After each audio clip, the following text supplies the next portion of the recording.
Hey everyone, Kevin P. McAuliffe here, and I am back again with another Boris TV tutorial. And as you can see in front of you, I've created a very cool effect with multiple lens flares, enhancing the Boris effects wordmark. And looking at this animation, you might think that this is a fairly complex animation to create. We have multiple lens flare effects happening behind the text, all animating together at the same time. Well, would you believe me if I told you that this type of effect should take you no longer than about 2 minutes to set up? It's true. Using the power of the new Lens Flare 3D effect inside of Boris Continuum Complete 8, this complex looking effect may look complex, but it's a snap to create.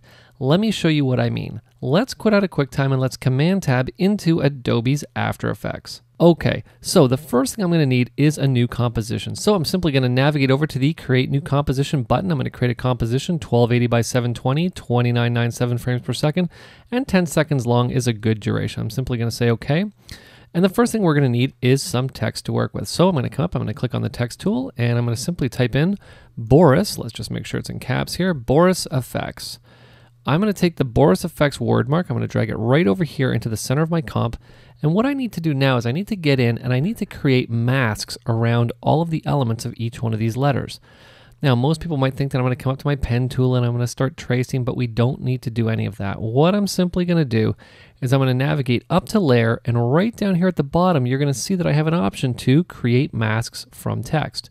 So I'm simply going to do that. You'll see as soon as I do, I now have a new layer that's appeared down here that says Boris Effects Outlines.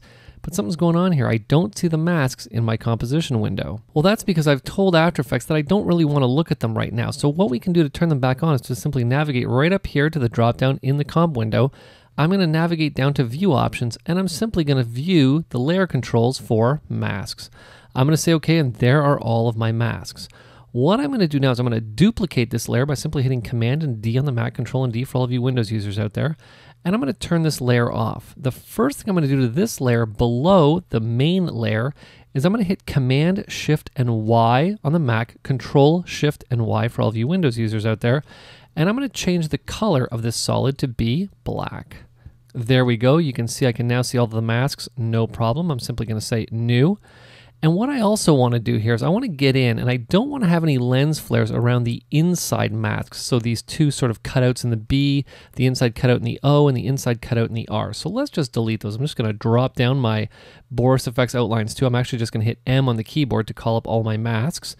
And I'm just going to select the two inside masks for the B. I'm going to get rid of them. I'm going to select the inside mask for the O and the inside mask for the R and delete that as well. I'm just going to zoom back here by pressing Command and minus on the Mac, Control and minus for all of you Windows users out there. And the next thing I'm ready to do is I'm ready to apply Lens Flare 3D. So I'm simply going to navigate over to Effects and Presets, and I'm going to type in Lens Flare 3D. And there we go, BCC Lens Flare 3D. I'm simply going to grab it, I'm going to drag it right over here, and I'm going to drop it onto this layer. Now, as soon as I drop it onto the layer, you're going to see that I have this fantastic looking lens flare that has now appeared in my comp. Now, what I want to do is I want to take this lens flare and I want to attach multiple instances of it to each one of these masks. And I know you're probably thinking, oh, you're going to have to get in, duplicate this effect a bunch of times, but I don't need to do that at all.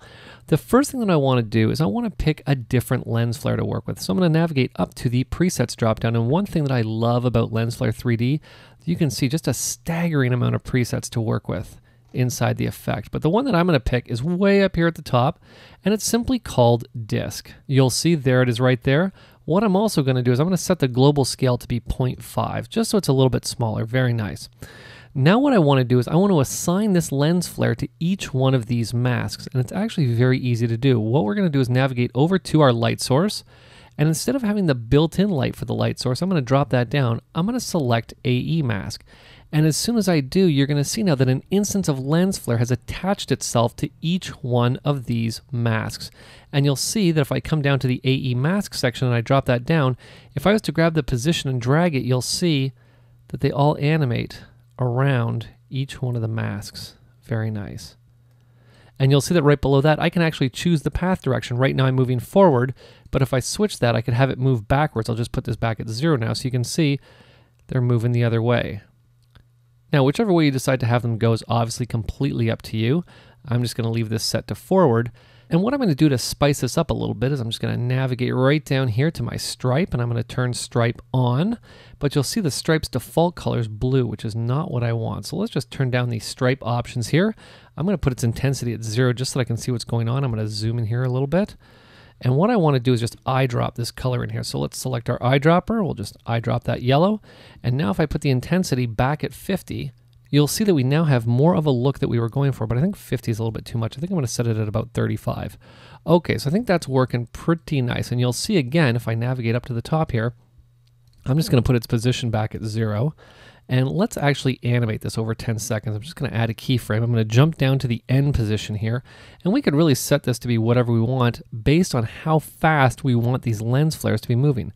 Maybe what I'll do is I'll just set the end position to be 2 complete revolutions. You'll see once I put 2 in, nothing has changed because remember, the start position and the end position are the same. But if I preview this now, you'll see those lens flares moving around.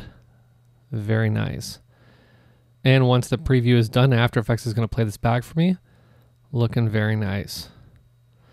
Now, of course, the animation is not finished until I put the Boris Effects word mark right on top of this element. You'll see I still have my mask cut out, and I think I'm just going to turn my masks off here just because I don't need to see them for the purposes of what we're doing. I needed to see it when we were setting things up, but I do not now. So let's navigate to our Boris Effects outlines, and I'm going to turn that on, and you're going to see as soon as I turn it on, it doesn't really look very nice now. You know, it's really solid. We can't really see the lens flares through it.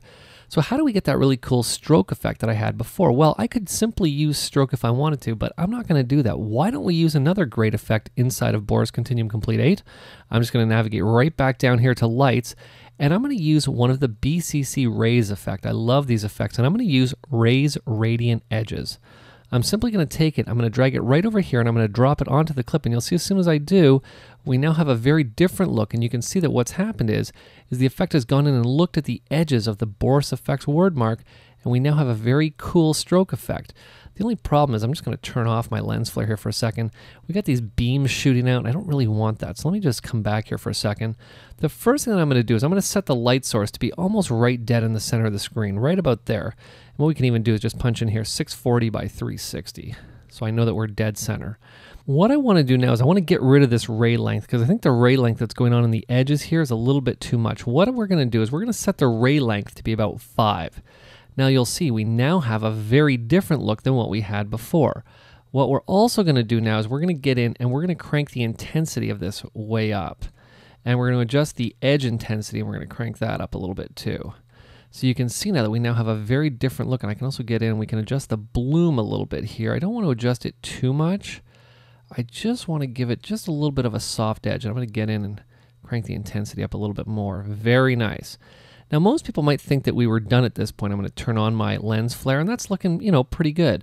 But there is one last thing that we're going to do to really push this over the edge, to really wow the client. And what I'm going to do first of all is I'm just going to deselect the effect so I don't see the on-screen widget anymore. And what I'm going to do is very simple. I'm going to add a transfer mode. I'm going to navigate down to the Boris Effects outlines. This is the actual Boris Effects word mark.